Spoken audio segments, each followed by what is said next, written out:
नमस्कार, मैं जयप्रकाश आचार्य, ओम सरस्वती विद्या मंदिर पूर्णिया। आज मैं केमिस्ट्री विषय क्लास 10वीं के लिए लेकर आया हूँ।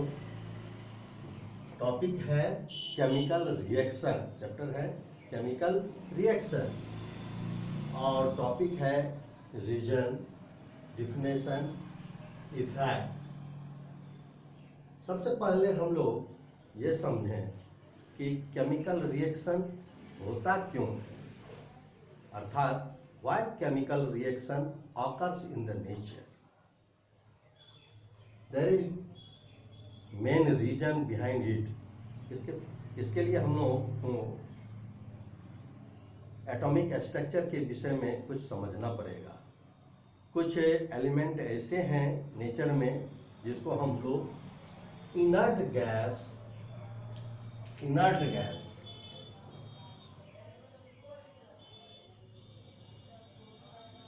या इसको हम नोवेल गैस के विषय में भी जानते हैं। इनर्ट गैस या नोवेल गैसेस जैसे कि हीलियम, नियोन, आर्गन, क्रिप्टन, जेनन और रेडन। इनके इलेक्ट्रॉनिक कॉन्फ़िगरेशन को हम लोग देखें तो हीलियम फर्स्ट ग्रुप का एलिमेंट है और इसके आउटर मोस्ट ऑर्बिट में 2 इलेक्ट्रॉन है। एक ही इसका ऑर्बिट है और इसके फर्स्ट ऑर्बिट में 2 इलेक्ट्रॉन है। फार्मूला है, हम लोगों ने पिछले कक्षाओं में पढ़ा है। फार्मूला था 2n²। n means number of cell. First cell में अगर इलेक्ट्रॉन्स रहते हैं that is 1 square equal to 1 × 2 that is 2। तो फर्स्ट अगर सेल है तो उसमें 2 इलेक्ट्रॉन रह सकते हैं। तो हीलियम में आउटर मोस्ट ऑर्बिट एक ही है और उसमें 2 इलेक्ट्रॉन्स हैं। नियोन को देखें तो इसका एटॉमिक नंबर 10 है, तो इसके सेल की संख्या 2 है, तो इलेक्ट्रॉनिक कॉन्फ़िगरेशन 2 और 8 है। आर्गन को देखें 18 है इसका एटॉमिक नंबर, तो कॉन्फ़िगरेशन 2, 8, 8। उसी प्रकार क्रिप्टन का 36 है, तो 2, 8, 18, 8। जेनन का 54 है, तो 2, 8, 18, 18 और 8। इसके सेल्स के नंबर 5 है और रेडन का 86 है, तो 2, 8, 18, 32, 18, 8। इस प्रकार हम देखते हैं कि हीलियम को छोड़ करके आउटर मोस्ट ऑर्बिट में सभी के 8 इलेक्ट्रॉन्स हैं और हीलियम के एक ही ऑर्बिट है, उसमें 2 इलेक्ट्रॉन्स हैं। इस प्रकार हम देखते हैं कि ये नोवेल गैसेस जो हैं, इनर्ट गैसेस, ये इसके ऑक्टेट कंप्लीटेड है, अर्थात इसके बाहरी जो इलेक्ट्रॉन्स हैं, सेल्स हैं, ये कंप्लीट है। सो these elements do not react to any other element। ये सब जो एलिमेंट हैं वह रिएक्शन बिल्कुल नहीं करते हैं। ये सारे एलिमेंट्स एटॉमिक रूप में, एटम के रूप में नेचर में मौजूद होते हैं। लेकिन इसको छोड़कर 100 से ऊपर जो एलिमेंट्स हैं, ये 6 गैसेस को छोड़कर बाकी जो एलिमेंट्स हैं वह नेचर में रिएक्शन करते हैं, क्योंकि उसके आउटर मोस्ट कंप्लीटेड नहीं होते हैं, उसके ऑक्टेट कंप्लीट नहीं होते हैं। उदाहरण के लिए हम लोग देखें, ये फर्स्ट ग्रुप का कुछ एलिमेंट्स हैं। उदाहरण के लिए हाइड्रोजन, इसका आउटर मोस्ट ऑर्बिट में एक ही इलेक्ट्रॉन है, इसका एक ही ऑर्बिट है, इसलिए एक ही इलेक्ट्रॉन है, तो यह बहुत ज़्यादा रिएक्टिव होते हैं। जैसे हाइड्रोजन एक इलेक्ट्रॉन लूज करके पॉजिटिव आयन में चेंज हो जाते हैं, ओके। और दूसरे जो 17 ग्रुप के एलिमेंट है वह उसका 17 ग्रुप के जो एलिमेंट है उसके आउटर मोस्ट ऑर्बिट में 7 इलेक्ट्रॉन है, वह एक इलेक्ट्रॉन गेन करके क्लोरीन नेगेटिव आयन बन जाते हैं और पॉजिटिव प्लस नेगेटिव या इलेक्ट्रो बॉन्ड के द्वारा इलेक्ट्रिक चार्ज होने के कारण यह एक दूसरे से कंबाइन करके HCl का निर्माण कर लेते हैं और स्टेबल हो जाते हैं। तो जो फर्स्ट ग्रुप का एलिमेंट है और 17 ग्रुप का एलिमेंट है वह मोर रिएक्टिव होते हैं, क्योंकि एक इलेक्ट्रॉन को डोनेट करते हैं तो दूसरा इलेक्ट्रॉन को गेन कर लेते हैं। ये जो फर्स्ट ग्रुप का एलिमेंट है, जैसे कि सोडियम लेते हैं, सोडियम पोटासियम को लीजिए, ये तो हाइड्रोजन में सोडियम 281 11 है इसका एटॉमिक नंबर। यह एक इलेक्ट्रॉन को रिलीज कर सोडियम पॉजिटिव आयन क्रिएट करता है और क्लोरीन एक इलेक्ट्रॉन को गेन कर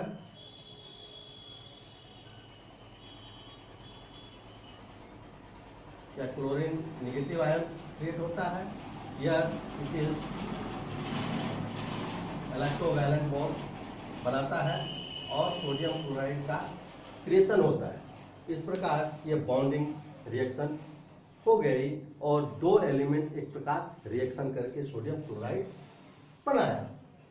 उसी प्रकार पोटासियम को भी हम देख सकते हैं। पोटासियम को लें, इस ये 19 है और 2881, इसके 2 8 8 1, इसके भी आउटर मोस्ट ऑर्बिट में एक इलेक्ट्रॉन है। यह भी एक इलेक्ट्रॉन लूज करके पोटासियम पॉजिटिव आयन बनाते हैं और क्लोरीन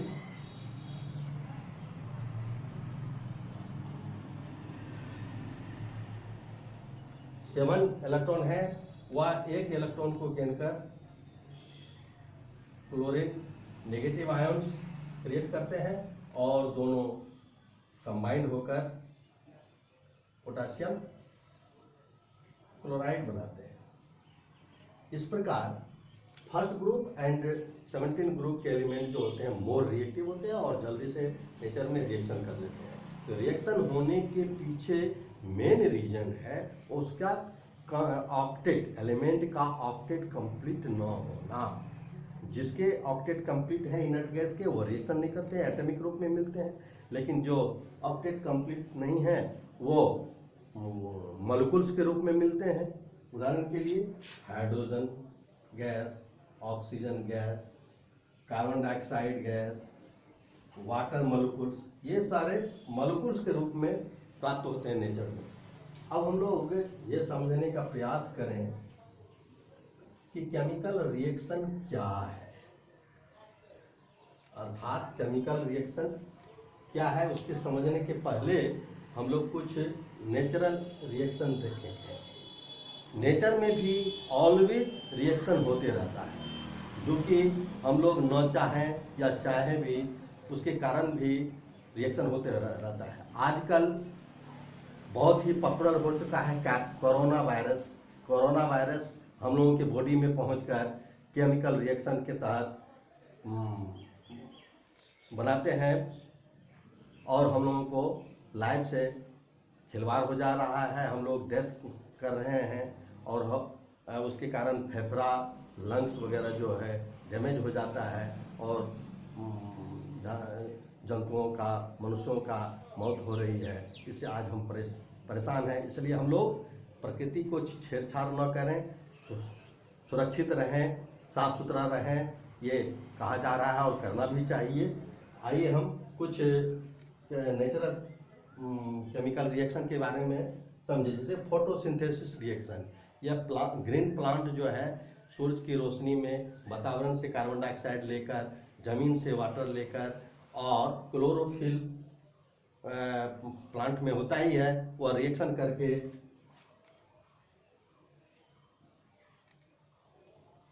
सनलाइट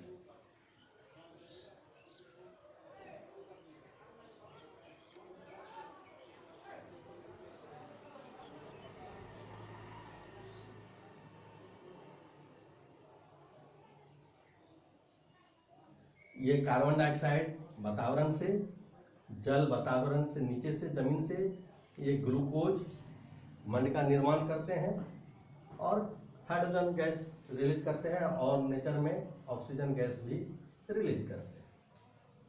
इस प्रकार ये वातावरण को शुद्ध भी करते हैं, फोटोसिंथेसिस रिएक्शन। और हम लोगों के बॉडी के अंतर्गत, लिविंग बॉडी के अंतर्गत डाइजेशन रिएक्शन होते रहता है, फूड का डायरेक्शन। उसी प्रकार ग्रोथ, हम लोग ग्रोथ करते हैं by the help of chemical reaction.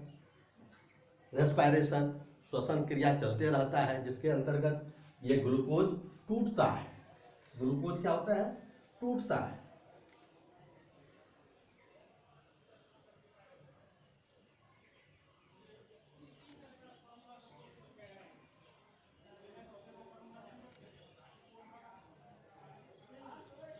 यह ग्लूकोज कार्बन डाइऑक्साइड और वाटर मॉलिक्यूल्स में टूटते रहता है।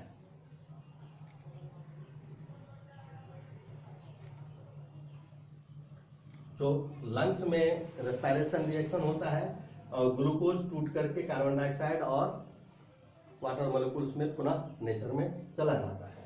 तो photosynthesis, digestion reaction, growth of living body, respiration, fermentation, decompose होता है, जैसे गोबर सब के खाद हो जाते हैं। बहुत से प्लांट जो जैसे केले के प्लांट, बनियान ट्री व अंगूर, कोई फल सब्जी वगैरह सड़ जाते हैं। सड़ना मतलब फर्मेंट करना, फर्मेंटेशन के द्वारा समाप्त हो जाते हैं। मिल्क, दूध को, कच्चे दूध को कुछ देर हम रख लें, बैक्टीरिया एक्ट कर देते हैं, सावरिंग टेस्ट आने लगता है, वह भी खराब हो जाता है। रस्टिंग ऑफ आयरन, नेचर में अगर हम आयरन को रख देते हैं उसमें रस्ट हो जाता है, रस्टिंग हो जाता है, जंक लग जाता है और धीरे धीरे वह समाप्त हो जाता है। इस प्रकार केमिकल रिएक्शन हमेशा नेचर में चलते रहता है। हम लोगों का जो किचन है वह दुनिया का सबसे बड़ा केमिकल कहते हैं लैबोरेटरी है। उसमें डिफरेंट प्रकार के रिएक्शन हमेशा होता है by the forming of different type of food. वह एक विशाल प्रकार का एक लैबोरेटरी ही है, इसको समझा जाए।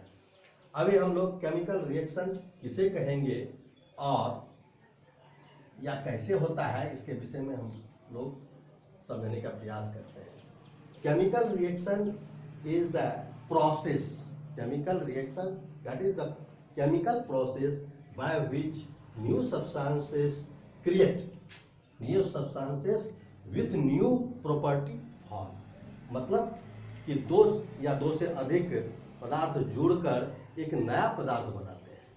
उसी प्रकार एक पदार्थ टूटकर दो डिफरेंस प्रकार बनाते हैं। दो लाइटर सब्सटेंसेस जुड़ करके एक हैवियर सब्सटेंस बनाते हैं। एक हैवियर सब्सटेंस टूटकर दो या दो से अधिक लाइटर सब्सटेंसेस बनाते हैं।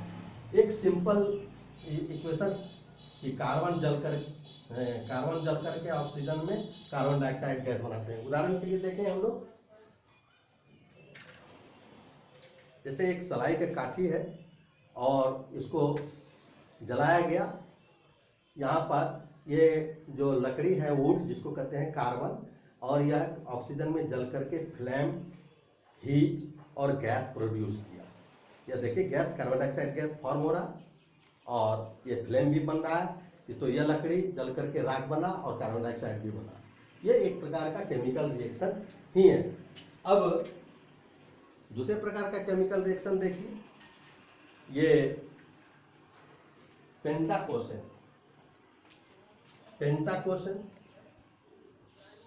C25H52 plus oxygen, that is carbon dioxide or H2O।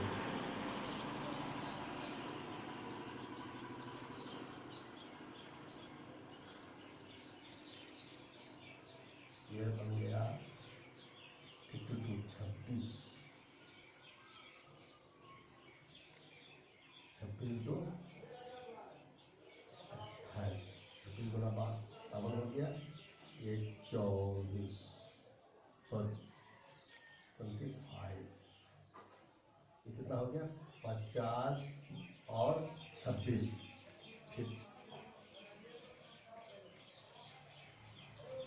76 38 है, ईयर 38।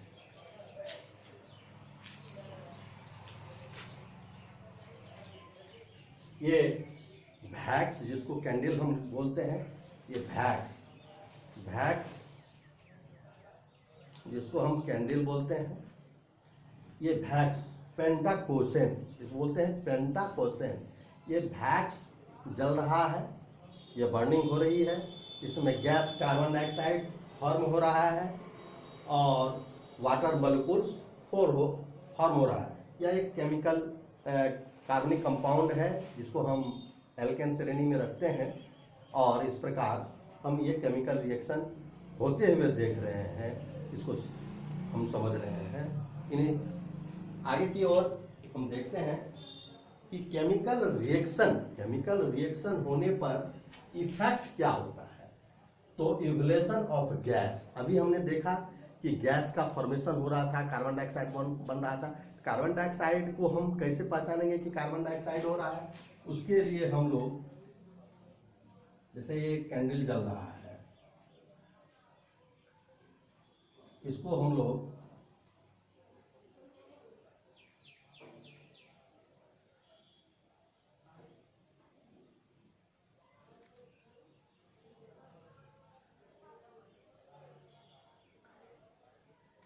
अगर चूना जल जिसको कहते हैं लाइम वाटर, अगर इस कार्बन डाइऑक्साइड जो यहाँ निकल रहा है इसको हम इस लाइम वाटर में डालें तो यह लाइम वाटर व्हाइट हो जाता है, ये व्हाइट होता है। व्हाइट होना ही ये साबित कर देता है कि यह कार्बन डाइऑक्साइड बन रही है। तो इवोल्यूशन ऑफ गैस। उसी प्रकार जिंक को सल्फ्यूरिक एसिड में डालते हैं तो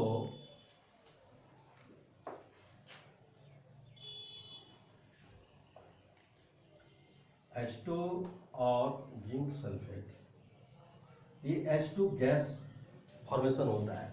इसको हम आगे कक्षा में दिखा सकते हैं। इस प्रकार गैस का फॉर्मेशन होता है। उसके बाद चेंज इन स्टेट आपने अभी देखा कि ये जो वैक्स था, कैंडल था, वह उसका स्टेट या पहले सॉलिड स्टेट में था, वह चेंज हो रहा था गैस में और लिक्विड भी बन रहा था। इसलिए इसके स्टेट में भी चेंज होता है। चेंज इन टेम्परेचर,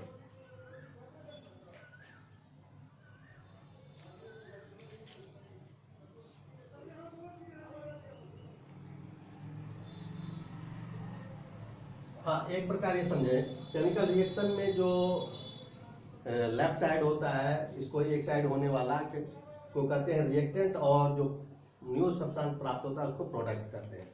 और चेंज इन टेम्परेचर के अंतर्गत हम ये देखें, यहाँ पर ये डायलेट सल्फ्यूरिक एसिड है और ये सोडियम कार्बोनेट लिया है और इसको हम इसमें डालते हैं।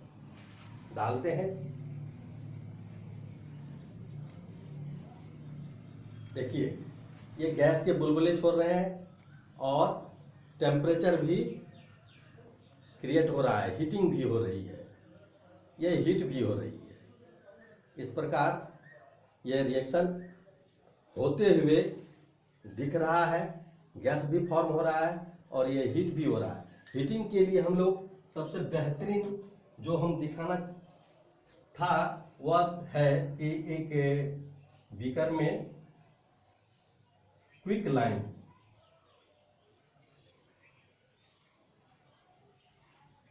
लें, जिसको बिना बुझा चूना भी कहते हैं, इसमें वाटर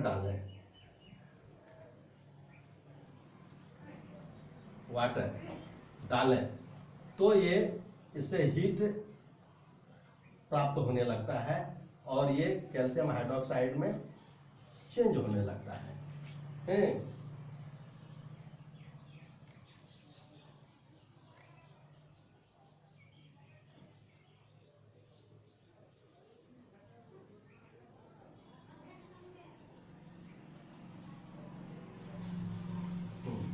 क्विक लाइम को, चूना को अगर वाटर में डाला जाता है, वाटर डाला जाता है तो इससे एक्सोथर्मिक रिएक्शन होते हैं, उसमें हीट पैदा होते हैं और कैल्शियम हाइड्रोक्साइड अर्थात सिलिकॉन लाइम बनते हैं, अर्थात बुझा हुआ चूना बनता है और हीट प्रोड्यूस होता है। यह प्रत्यक्ष हम लोग देख सकते हैं अपने घरों में। व्हाइट वॉश जो करते हैं हम लोग इसी चूना का प्रयोग करते हैं। तो चेंज इन कलर, देखिए it is a cotton, here it is cotton, it is white,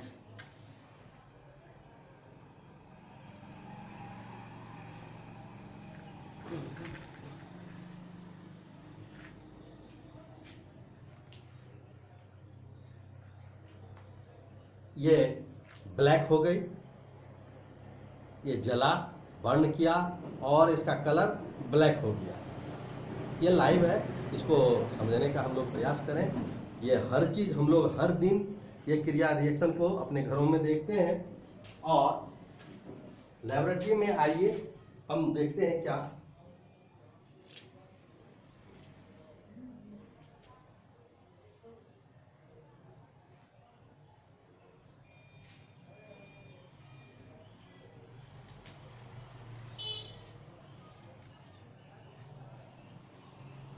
एक टेस्ट ट्यूब में